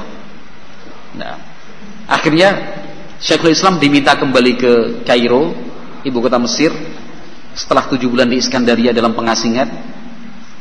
Karena didukung oleh penguasa waktu itu, Syekhul Islam bin Taimiyah kembali melakukan aktivitas dakwah. Nah, ternyata tidak berhenti sampai di situ. Nah, Syekhul Islam Ibnu Taimiyah rahimahullahu taala kembali lagi. Nah, jadi objek hasad dan hasud orang-orang yang tidak suka kepada Syekhul Islam bin Taimiyah, akhirnya menghasut penguasa. Dinyatakan bahwasanya Syekhul Islam bin Taimiyah itu mempunyai pendapat-pendapat yang bertentangan, pendapat-pendapatnya aneh. Nah, beliau diminta untuk berhenti, tidak berfatwa. Nah, tetapi beliau tetap berfatwa terus sampai kemudian dipenjara. Nah, tahun 720 Hijriah sampai 721 Hijriah, kurang lebih 5 bulan beberapa hari. Nah, keluar dari penjara, orang-orang yang tidak suka dari kalangan sufi kembali lagi menghasut, nah, menghasut penguasa, nah, untuk mengambil sikap kepada Syekhul Islam Ibnu Taimiyah rahimahullahu taala. Maka pada tahun 726 Hijriah, 5 tahun setelah keluar dari penjara, kembali lagi Syekhul Islam bin Taimiyah di penjara, dimasukkan ke dalam penjara. Nah, dipindahkan dari penjara Mesir ke penjara Damaskus. Nah, pada tahun 728 Hijriah, 2 tahun setelah di penjara yang kesekian kalinya itu, Syekhul Islam bin Taimiyah rahimahullahu taala semakin merasa susah. Kenapa? Pada tahun itu Syekhul Islam bin Taimiyah rahimahullahu taala tidak diperbolehkan untuk menulis, tidak diperbolehkan untuk pegang kertas, pegang buku, pegang bolpen, tidak boleh ketemu dengan orang lain. Nah, dan itu bagi Syekhul Islam adalah siksaan. Kalau cuma di penjara itu bukan sebagai siksaan, tapi kalau sudah tidak boleh nulis, tidak boleh membaca, itu baru namanya siksaan. Ketika beliau sakit, dokter memberikan advis, nasihat dan masukan. Ini obatnya Anda istirahat dari membaca. Jangan banyak-banyak membaca, itu pengaruh pada limpa hati dan yang lainnya, liver. Kata Syekhul Islam, begini dokter. Dokter kan tahu bahwasanya pengobatan yang paling bagus itu ya dengan memberikan apa yang disenangi oleh pasien. Saya suka baca. Nah, akhirnya dokter nggak bisa bilang apa-apa, terus baca. Jadi walaupun sakit beliau nulis, walaupun sakit beliau membaca, belajar dan mengajar. Ketika itu betul-betul tidak boleh, disitulah. Nah, Syekhul Islam bin Taimiyah rahimahullahu taala merasa susah, merasa sempit, hingga akhirnya meninggal pada bulan Dzulqa'dah tahun 728 Hijriah. Berarti usia beliau berapa? 661 sampai 728. 728 dikurangi 661. Berapa, Mas? Sudah dihitung kayaknya. Berapa Pak Abdul Aziz? 67. Yakin ya? 28 661 9 39 ya? 39 tambah 28 67 ya, benar? Betul nggak? Nah, dan beliau ketika meninggal dunia belum sempat menikah. Belum sempat menikah. Tapi kalau berbicara tentang hukum pernikahan, melebihi yang sudah ta'adud. Kalau bicara tentang hukum haid dan nifas, melebihi kaum wanita itu sendiri yang mengalami. Kenapa beliau tidak menikah? Bukan karena tidak mencintai sunnah Nabi Sallallahu Alaihi Wasallam. Beliau tidak menikah karena disibukkan dengan kondisi seperti itu juga. Keluar masuk penjara. Nah, beliau memimpin, nanti akan saya sebutkan juga secara khusus pembahasan Syekhul Islam bin Taimiyah rahimahullahu taala yang menghadapi pasukan Tatar. Jihad beliau itu bagaimana? Bayangkan Syekhul Islam bin Taimiyah rahimahullahu taala dihormati oleh penguasa sampai menghadapi kaum Tatar, pasukan Mongol itu, Syekhul Islam yang ditunjuk sebagai panglima salah satunya. Nah, setelah pasukan Mongol terusir, ya beliau disikapin seperti itu. Beliau sabar, nggak pernah mengungkit-ungkit jasa-jasa kepada bangsa, kan gitu ya. Kami tidak dihargai jasanya. Kami sudah berkiprah sejak 20 tahun yang lalu. Seperti ini penghargaan bangsa kepada kami. Jadi mengungkit-ungkit jasa Syekhul Islam bin Taimiyah, jasanya luar biasa. Bukan hanya menjadi sebab wilayah kaum muslimin selamat dan terbebas dari cengkraman kaum Tatar, bahkan daratan Eropa pun menjadi selamat dengan salah satu sebabnya Syekhul Islam bin Taimiyah rahimahullahu taala. Nah, beliau tidak pernah kemudian menyampaikan kepada sultan, kepada penguasa Syam, panglima perang, jenderal-jenderalnya, kamu dulu yang bantu kamu perang siapa? Gue. Kan itu. Enggak ada politik balas budi, kemudian enggak ada itu semua. Syekhul Islam bin Taimiyah sabar. Nah, karena itu beliau, kenapa? Karena beliau menjalani itu sebagai sebuah kewajiban ibadah kepada Allah Subhanahu wa taala, tidak pernah mengungkit jasa-jasa. Yang paling menyedihkan kalau ada mungkin kita, naudzubillah, merasa punya jasa dalam dakwah, ikut merintis, ya kan, ikut banting tulang, nyari sana nyari sini, sampai melek begadang, rapat sana rapid sini. Kemudian sekarang saya disikapin seperti ini, dasar tidak tahu balas budi. Lah, Anda beribadah, Anda berdakwah itu ingin mendapatkan balasan dari manusia atau ingin mendapatkan ridha dari Allah Subhanahu wa taala? Syekhul Islam bin Taimiyah rahimahullahu taala, kepada penguasa yang pernah ditolong, kepada para pemimpin pasukan, jenderal dan komandan yang pernah dibantu dan disokong, beliau tidak pernah sekalipun mengungkapkan satu patah kata, bahkan satu huruf pun mengungkit-ungkit kebaikan dan jasa-jasanya kepada negara dan umat. Nah, maka mereka yang merasa tidak dihargai oleh manusia, merasa tidak dihargai oleh negara, itu karena tidak belajar tentang konsep keikhlasan di dalam Islam.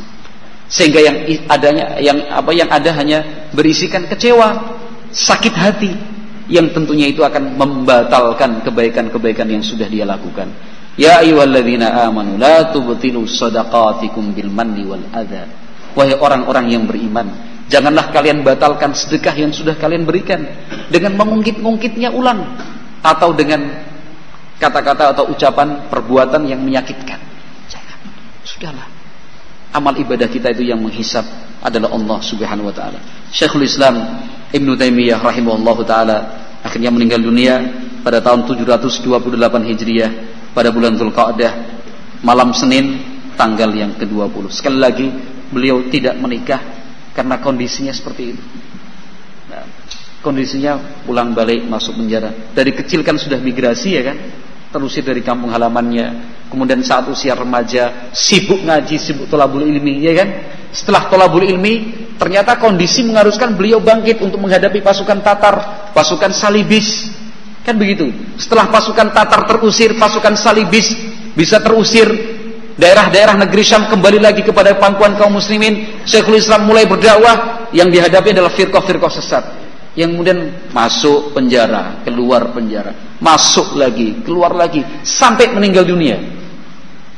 Bisa dimaklumi kalau Syekhul Islam tidak menikah? Bisa. Jasanya luar biasa. Nah, kepada Islam dan kaum muslimin. Bukan karena tidak ingin menikah, bukan karena membenci sunnah Nabi Sallallahu Alaihi Wasallam.